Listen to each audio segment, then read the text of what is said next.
माझे नाव भक्ती नारायण पाडळे, इयत्ता 6वी तुकडी अ मध्ये शिकत आहे. निशुंभ शुंभ मर्दिनी प्रचंड मुंड खंडिनी वने रणे प्रकाशिनी बजामि विंध्यवासिनी त्रिशूल मुंड धारिणी धरा विघात हारिणी गृहे गृहे निवासिनी बजामि विंध्यवासिनी. अशा महाराष्ट्राच्या जगदंबेला त्रिवार माझा मानाचा मुजरा. ज्यांनी रचली स्वराज्याची गाथा.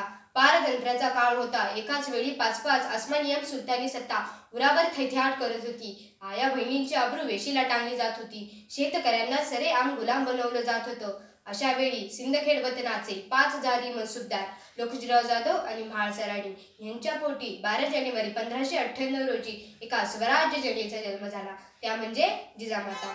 आपल्या कर्तृत्वान पित्यामध्ये पराक्रमाचे पोवाडे पाण्यात असल्यापासूनच जिजाऊंच्या कानी पडत होते.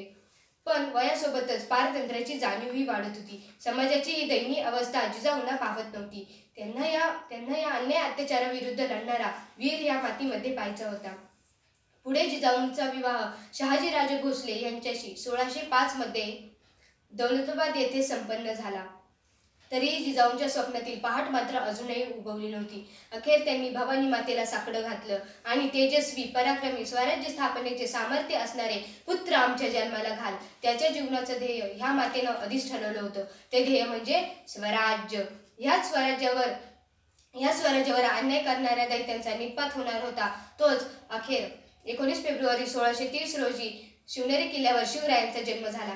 त्यानंतर